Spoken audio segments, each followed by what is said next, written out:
Sex scandal में फंसे दिल्ली सरकार के महिला और बाल विकास मंत्री संदीप कुमार को पद से हटा दिया गया है। सेक्स स्कैंडल का खुलासा संदीप कुमार के खिलाफ एक आपत्तिजनक सीडी मिलने के बाद हुआ था।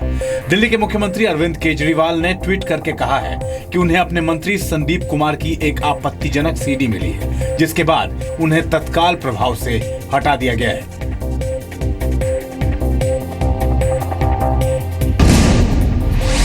पेट्रोल और डीजल की कीमत में बढ़ोतरी की गई है। पेट्रोल का दाम जहां 3 रुपए 38 पैसे प्रति लीटर बढ़ाया गया है, वहीं डीजल 2 रुपए 67 पैसे प्रति लीटर महंगा हुआ है। बढ़ोतरी के बाद दिल्ली में पेट्रोल 63 रुपए 47 पैसे प्रति लीटर मिलेगा, वहीं डीजल 52 रुपए 94 पैसे। मुंबई में पेट्रोल 68 रुपए 40 पैसे प्रति लीटर मिलेगा, वहीं डीजल 58 रुपए 48 पैसे। कोलकाता में पेट्रोल 66 रुपए 84 पैसे प्रति लीटर मिलेगा, जबकि डीजल 55 रुपए 15 पैसे। चेन्नई में पेट्रोल 63 रुपए 2 पैसे प्रति लीटर मिलेगा, वहीं डीजल 54 रुपए 43 पैसे। नई कीमत आधी रात से लागू होगी। पेट्रोल और डीजल की कीमत से सरकारी नियंत्रण हटने के बाद हर 15 दिन पर इसकी समीक्षा होती है। कांग्रेस अध्यक्ष सोनिया गांधी के दामाद रॉबर्ट वाड्रा के जमीन सौदों की जांच के लिए बनाए गए ढींगरा आयोग ने रिपोर्ट हरियाणा सरकार को सौंप दी है। सीएम मनोहर लाल को सौंपी गई 182 पन्नों की रिपोर्ट में ढींगरा आयोग ने जमीन सौदे में गड़बड़ियों का जिक्र किया है। रिपोर्ट को अभी सार्वजनिक नहीं किया गया है, लेकिन सूत्रों के मुताबिक रिपोर्ट में रॉबर्ट वाड्रा और हरियाणा के पूर्व सीएम भूपेंद्र सिंह हुड्डा के खिलाफ सख्त टिप्पणी की गई है। रिपोर्ट में कहा गया है कि वाड्रा की कंपनी स्काईलाइट हॉस्पिटैलिटीज को फायदा पहुंचाया गया। इसके लिए हुड्डा सरकार ने गुरुग्राम के ड्राफ्ट और फाइनल मास्टर प्लान में बदलाव किए। प्रोजेक्ट के लिए स्काईलाइट के पास पैसे नहीं थे, फिर भी उसे जमीन दी गई।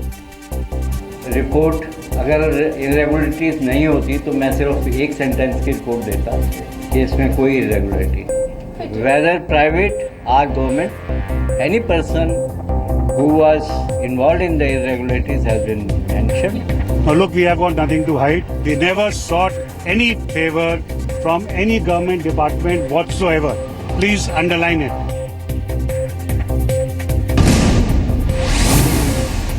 जस्टिस ढींगरा आयोग की रिपोर्ट पर सियासत भी शुरू हो गई है। कांग्रेस ने आरोप लगाया कि रिपोर्ट सौंपने से पहले ही जानबूझकर लीक कर दी गई। कांग्रेस के मुताबिक गांधी परिवार को निशाना बनाने के लिए ढींगरा आयोग का गठन किया गया और इसके पीछे बीजेपी की साजिश है। कांग्रेस ने जस्टिस ढींगरा पर भी निशाना साधा। सोची समझी बदनाम करने की साजिश के तहत और इस मुद्दे को जिंदा रखने की साजिश के तहत इसके भिन्न भिन्न हिस्से भिन्न भिन्न पत्रकार मित्रों और टीवी चैनल्स को उपलब्ध करवा दिए गए हैं। नहीं, मैंने तो खैर रिपोर्ट नहीं देखी है, लेकिन रिपोर्ट सबमिट करने से पहले लीक हुई है तो उससे जो बात हमने कही थी वो साबित होती है कि कमीशन का जो इंस्टीट्यूशन ऑफ कमीशन जो था वो पॉलिटिकल मोटिवेटेड था, विच हंटिंग थी। बीजेपी ने कांग्रेस के आरोपों से इनकार करते हुए कहा कि कांग्रेस हताशा में ऐसे बयान दे रही है। कांग्रेस ने चोरी की है, हरियाणा के लोगों के साथ धोखा हुआ है, जमीन को हड़पने का काम कांग्रेस के लोगों ने किया है और अब कांग्रेस को अपनी चोरी पकड़े जाने की पूरी तरह से भनक लगी हुई है। इसलिए बौखलाहट में कांग्रेस के लोग अनर्गल बयानबाजी कर रहे हैं।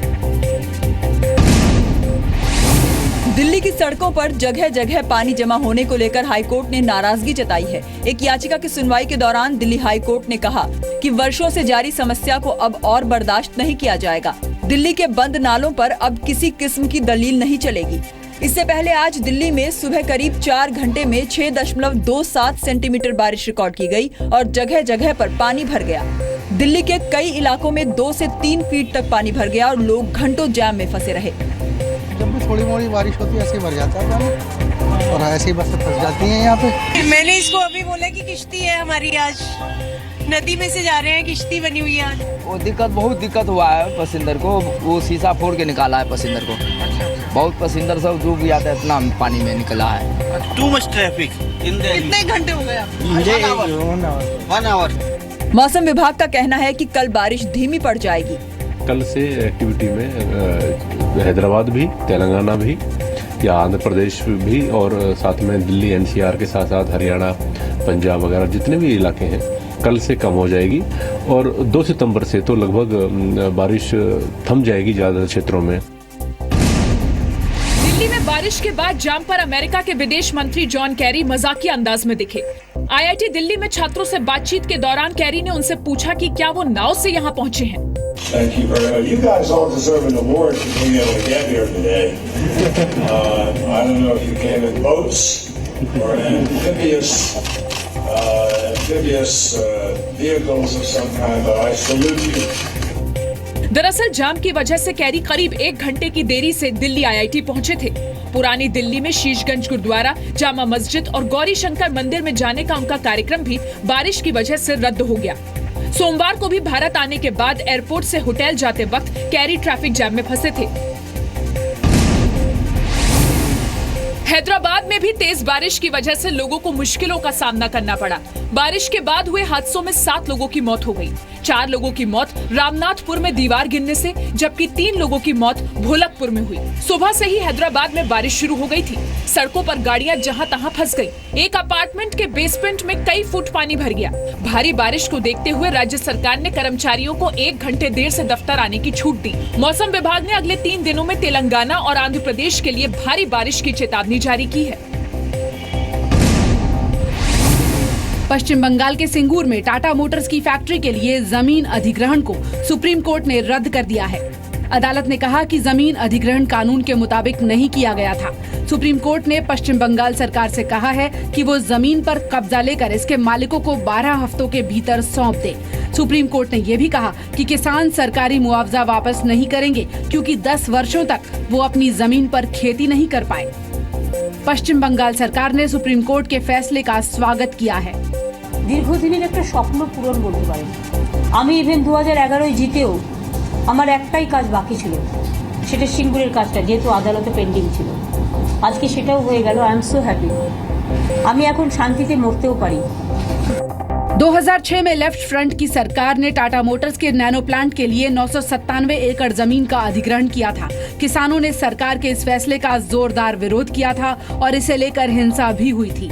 ममता बनर्जी भी उस वक्त किसानों के आंदोलन में शामिल हुई थी। कानपुर में अस्पतालों की लापरवाही की वजह से बच्चे की मौत पर जी न्यूज की खबर का असर हुआ है।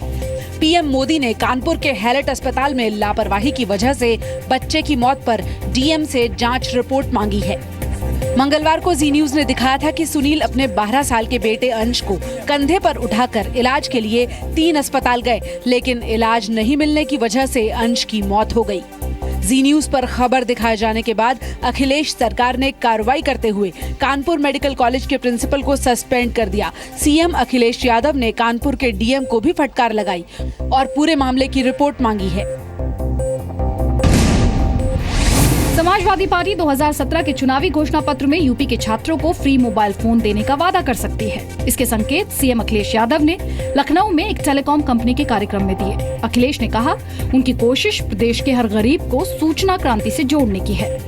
समाजवादी पार्टी ने 2012 के चुनाव घोषणा पत्र में मुफ्त लैपटॉप और टैबलेट बांटने का वादा किया था।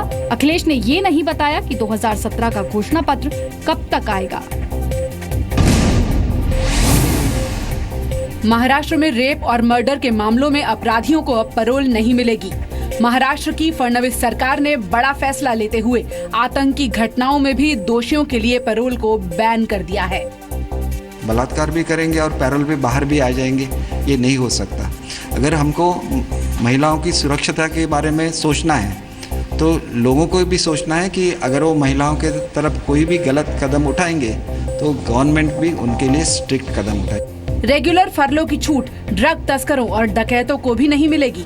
महाराष्ट्र सरकार ने रेगुलर फरलो भी 90 दिन से घटाकर 45 दिन कर दी है। आम मामलों में भी फरलो 21 दिन की कर दी गई है। एनआईए को कश्मीर में अलगाववादियों के हवाला लिंक पर अहम दस्तावेज मिले हैं। सूत्रों के मुताबिक एनआईए ने कश्मीर में कुछ बैंकों से दस्तावेज हासिल किए हैं और इनकी जांच चल रही है। एजेंसी हवाला लिंक को लेकर 3-4 लोगों से पूछताछ भी कर रही है। कश्मीर में टेरर फंडिंग की जांच के लिए डीआईजी के नेतृत्व में एनआईए की एक टीम भेजी गई है। एनआईए ने इस सिलसिले में हुर्रियत नेता सैयद अली शाह गिलानी के बड़े बेटे नईम गिलानी को पूछताछ के लिए बुलाया है। सूत्रों के मुताबिक ऐसे कई बैंक खाते एनआईए के हाथ लगे हैं जिनमें विदेशों से पैसा आता है। इस फंड का इस्तेमाल घाटी में आतंकी गतिविधियों में किया जाता है।